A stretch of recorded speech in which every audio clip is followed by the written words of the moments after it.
Olá, amigas, amigos, que bom estarmos juntos mais uma vez. Se nós buscarmos no dicionário o significado da palavra família, vamos encontrar que a família representa uma agregação de indivíduos unidos por laços afetivos ou de parentesco, de consanguinidade, que vivem, em geral, na mesma casa, particularmente o pai, a mãe e os filhos. Mas será que esse significado comum de pessoas aparentadas que vivem sob o mesmo teto é suficiente para compreendermos a relevante organização da família, com tantas particularidades que tem? É sobre este assunto tão importante que nós vamos conversar hoje com Marcelo Ceneda. Olá, Marcelo, que alegria ter você novamente no nosso programa. Eu que agradeço, Ivone, uma grande alegria. Marcelo, qual é a importância de nós estudarmos a questão familiar no movimento espírita? Porque nós temos muitas obras espíritas que tratam exatamente dessa questão familiar, não é? Qual é a importância?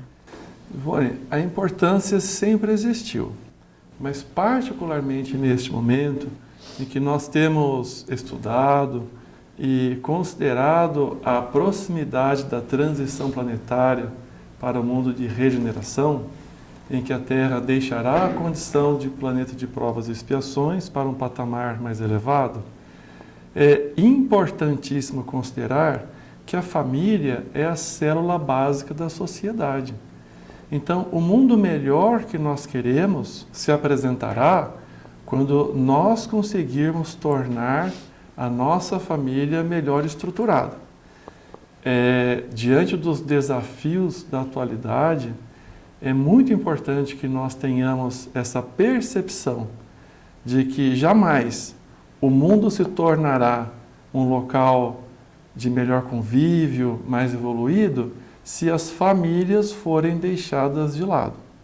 Então, a importância é mais estratégica, porque a ânsia do mundo melhor é para todos, mas jamais podemos deixar de valorizar, priorizar, harmonizar a nossa família, o nosso lar, porque é a partir desse contexto que a sociedade gradativamente vai se estruturando também.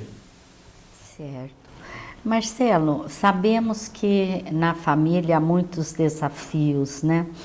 Como lidar com os familiares que, apesar dos nossos melhores esforços, continuam se negando a propostas equilibradas? Ivone, precisamos começar essa resposta lembrando que somos espíritos multimilenares, que nós já estivemos na Terra muitas vezes e estaremos muitas outras. Então, é importante dimensionar o tamanho dos nossos desafios para constatar que boa parte dessas questões difíceis na família vem de longa data, de muitas encarnações. E, compreensivelmente, não será em uma existência que iremos conseguir sanar questões morais graves que se prolongam por muito tempo. Esse é um ponto. Isso nos ajuda a ter uma dimensão mais apropriada do desafio em família, que na presente existência vamos dar um passo no caminho melhor que nós queremos, mas não vamos concluir a caminhada. Outra questão importante, Ivone, é que nós só podemos responder pelas nossas atitudes. Então, muitas vezes, aquele familiar mais resistente aos bons propósitos não quer se ajustar aos ensinos de Jesus. E só nos cabe respeitar, é o livre-arbítrio dele. Mesmo assim, sempre perseverando na parcela que nos cabe. Então, procurando favorecer a oração, o evangelho no lar, as boas práticas da caridade.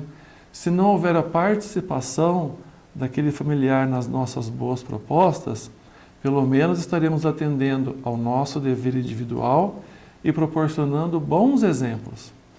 E, por mais que pareça que os nossos esforços não estejam surtindo efeito, com certeza os bons exemplos em algum momento serão considerados. Então, que tenhamos muita paz de entender que questões complexas certamente demandarão mais encarnações e que nós somente podemos ser responsabilizados naturalmente pela nossa parcela. O que envolve o livre-arbítrio alheio não nos pertence. Então, que nós tenhamos essa aceitação para também não nos perturbarmos diante das opções equivocadas do outro. Sim. Parece que muitas vezes a família se torna um empecilho para o bom andamento da nossa vida profissional, social, não é? Como que nós podemos lidar com essa situação? Ivone, isso a gente ouve com uma certa frequência, né? Ah, eu tenho um familiar difícil, né? Sim. E ele me dá um desgosto, despesas, e demanda tanto tempo. E a gente ouve isso, né? Às vezes falamos isso com uma impressão de que está sendo um atraso na nossa vida. E esse é um conceito materialista. Porque do ponto de vista espiritual, os familiares difíceis representam a nossa redenção. Se temos na nossa família, e em geral todas as famílias possuem, né, essas situações mais críticas, temos que lembrar que nós reencarnamos com a atividade primordial, principal, de nos harmonizarmos com a nossa família. Essas outras questões da profissão, da sociedade, do lazer, têm a sua importância relativa, nos permitem um certo refrigério nas lutas naturais da evolução, mas é uma visão materialista pensar que a família é um atraso. Pelo contrário, a família é a essência da nossa existência aqui. É onde nós temos a ocasião de reencontrarmos aqueles a quem nós prejudicamos e também reencontrarmos aqueles amores que nos dão sustentação. Então, jamais devemos cultivar ou propagar essa ideia que a família seja um atraso. Isso é uma visão materialista. Do ponto de vista espiritual, a nossa verdadeira essência aqui é a convivência em família no melhor que pudermos. E por que é tão desafiador lidar com alguns integrantes da família? Parece que destoa, não é verdade? Não parece, Ivone, destoa mesmo. Destoa. Né? Porque talvez nós possamos dividir, né, de maneira assim, muito simples, os integrantes da nossa família em 3 grupos. Um grupo seria aquele no qual nós já cultivamos a afetividade, o amor, o entendimento. Esses reencarnam junto conosco para nos proporcionar o alento, o encorajamento para as adversidades. Então, essas são relações afetivas já constituídas, que nos trazem muita alegria, muito conforto, sustentação. Mas também temos aqueles que reencarnam junto conosco sem o viés do ódio, mas ainda com uma certa mágoa, com uma melancolia pela nossa presença, porque do ponto de vista espiritual eles pressentem que nós os prejudicamos, que nós falhamos no compromisso da confiança. Então, apesar de estarmos na mesma família, é nítido que eles não se alegram com a nossa convivência. E outros, né, talvez seja essa a referência principal da pergunta, são aqueles que reencarnam trazendo rancor, né, adversidade verdadeira. Esses nos provocam, nos destratam, né, nos criticam abertamente. Mas essa dificuldade do relacionamento certamente não é gratuita. Então, Emmanuel nos coloca que nas relações familiares temos a oportunidade de reajustar a confiança que foi quebrada por nossos equívocos no passado. Então, diante desses familiares mais difíceis, está lá no Evangelho também, que nós possamos considerar que houve uma falha, que houve um erro, e que o importante agora é nós trabalharmos para fazer a parte que nos cabe para que isso se torne melhor. Como já falamos inicialmente, não podemos nos responsabilizar se a outra pessoa voluntariamente não quer se ajustar conosco. É direito do livre-arbítrio. Mas a nossa parcela é fazer o melhor que pudermos. Então está lá no Evangelho também, como Jesus nos ensinou, amai os vossos inimigos. E muitos dos nossos inimigos do passado estão hoje na nossa família. Então, se nós já temos essa recomendação de amar os inimigos, note que Jesus não fez a separação. Inimigos do plano espiritual, inimigos consanguíneos, inimigos fora da família. Se são desafetos, é porque houve quebra de confiança. Então, agora que nós temos um entendimento um pouco melhor da realidade espiritual, do propósito da vida, então que cada um de nós consiga fazer o seu melhor para que aquela relação de confiança que foi quebrada no passado possa ser restabelecida. Se nós pensarmos assim, vamos ao mesmo tempo ter serenidade nos momentos mais difíceis e vamos conseguir nos alegrar pelas pequeninas vitórias. Porque nos casos mais difíceis é importante ter essa compreensão. São décadas, às vezes séculos, para reajustar outros séculos de perturbação. Mas nós somos herdeiros da eternidade. Então, assim como a árvore mais frondosa vai crescendo quase de modo imperceptível a cada dia, mas o resultado é notado, nós precisamos fazer a cada dia a parcela de empenho para atender o nosso dever. Marcelo, você poderia nos citar alguns exemplos de ajustamentos familiares na literatura espírita? Ah, com certeza, Ivone. A literatura espírita é riquíssima de lições para nós, extremamente didáticas, porque nós vamos, com uma altíssima probabilidade, encontrar algum caso ali que se ajuste com a nossa realidade. Então, eu recomendo fortemente a literatura espírita de qualidade, as obras psicografadas por Chico Xavier, Divaldo Pereira Franco, Ivone Pereira. Nós vamos encontrar ali narrativas, em modo romanceado, muito agradáveis de ler e que trazem esse entendimento a respeito da família. Então, por exemplo, na obra Nosso Lar, que é o primeiro da série André Luiz, depois que André Luiz então foi resgatado do umbral pelo ministro Clarencio, ele se recuperou, e estava ali recobrando então o seu discernimento, o seu equilíbrio. Num certo momento ele recebe visita de sua mãe, espírito bastante evoluído que habitava altas esferas. E veio numa ocasião própria, num momento muito feliz, visitar o seu querido filho André Luiz. Num dado momento da narrativa, André Luiz pergunta assim: mamãe, onde está o papai? E ela fala: meu filho, seu pai, embora na Terra sempre tivesse mantido as aparências, ele mantinha relações extraconjugais e cultivou convivência com 2 amantes. Então agora ele e as amantes estão fora do corpo físico e naturalmente pela atração estabelecida entre eles quando encarnados, mantém essa vinculação nas regiões perturbadas. E ele tem sido refratário às minhas orações, às minhas tentativas de aproximação, o que é compreensível. Então, para o seu pai, o melhor encaminhamento agora é retornar à matéria, porque as adversidades adquiridas na matéria precisam ser restabelecidas na matéria. A André Luiz fica um pouco pensativo e logo a mãe continua.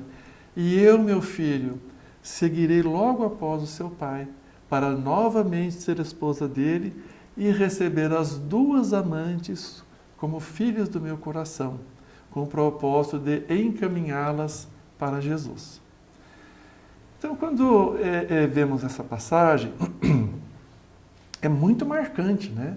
Primeiro, constatar a excelsitude, a grandiosidade dessa alma, que estava deixando as altas esferas espirituais para reencarnar em uma missão de amor puro, receber o esposo infiel e as amantes no seu próprio lar, como filhas. Agora, Ivone, todos estamos sujeitos às leis da matéria. Então, ao reencarnar, compreensivelmente, haveria o esquecimento temporário da sua grandeza espiritual, da sua compreensão da trajetória dos seus familiares, e ela estaria às voltas ali, naturalmente, com pessoas de convivência difícil. Sim. Então, isso nos mostra como a família é o nosso compromisso. Porque qual era a programação espiritual desse ser já dotado de uma grandeza bastante considerada? Ser esposa e ser mãe. É claro que, pela sua evolução, podemos deduzir que seria naturalmente alguém muito útil à sociedade, na religião a que se dedicasse, mas qual foi a essência da programação? A família. O objetivo dela foi a família. Outra passagem assim, extraordinariamente marcante está em outro livro de psicografia do Chico Xavier e Valdo Vieira, que é Sexo e Destino, em que temos também um espírito da mais alta envergadura moral, Félix, diretor do Instituto Almas Irmãs, que era vinculado ao nosso lar, ele responsável pela programação reencarnatória, pelo acolhimento e instrução de milhares de almas. Ele afirma, num dado momento, que vai reencarnar para atender a um compromisso de consciência e ser neto de Márcia Nogueira. Quem leu o livro, quem conhece vai lembrar, quem não leu, fica a dica. Mas olha que interessante, um espírito bastante evoluído, amado, querido. Qual era a programação reencarnatória? Ser neto. Mesma coisa. Com certeza seria alguém muito útil no ambiente em que se estabelecesse. Mas o maior propósito, ser neto. Então isso nos mostra que nós temos nos distraído um pouco com os compromissos reencarnatórios. E as ilusões da matéria são muito fortes. Então é carreira, é profissão, sociedade, os entretenimentos, isso faz parte. Não há erro em atendermos isso. O nosso equívoco muitas vezes acontece quando nós colocamos a família em segundo plano, porque com certeza é o compromisso reencarnatório. Porque veja só, nas adversidades da família, nós vamos encontrar o melhor ambiente para trabalharmos os nossos próprios desafios. Sim. E como nós podemos ajustar a realidade espiritual com nossos desafios familiares? Ivone, tem uma questão muito importante que é lembrar da pluralidade das existências. Sempre que lembrarmos da reencarnação, da transitoriedade da matéria, as coisas ficam mais ajustadas na proporção correta. E para que isso se efetive, as orientações sempre vêm de Jesus. Então, que o lar seja sempre um ambiente de oração, que nós temos muito zelo com o que pensamos, com o que fazemos, com o que falamos no lar. O culto do Evangelho no lar, diariamente. Eu penso que a proposta de Evangelho no lar semanalmente seria suficiente em épocas passadas. Mas neste mundo atual, todos temos, Ivone, 15 minutos por dia. E que nós temos também a prática sempre da caridade efetiva. Se o nosso familiar quiser participar, ótimo, mas se não quiser, ele terá o nosso exemplo. Se atendermos a esses objetivos, certamente a nossa família ficará melhor estruturada. Marcelo, nós agradecemos imensamente a sua participação no programa, trazendo um assunto tão importante, porque realmente a família é a base de tudo, né? Eu que agradeço, Ivone, muito obrigado. Muito obrigada mesmo, Marcelo. Nós lembramos a todos para que acessem o site momento.com.br, onde encontrarão as mensagens do Momento Espírita, num trabalho realizado pela Federação Espírita do Paraná. Muita paz a todos e até a próxima oportunidade.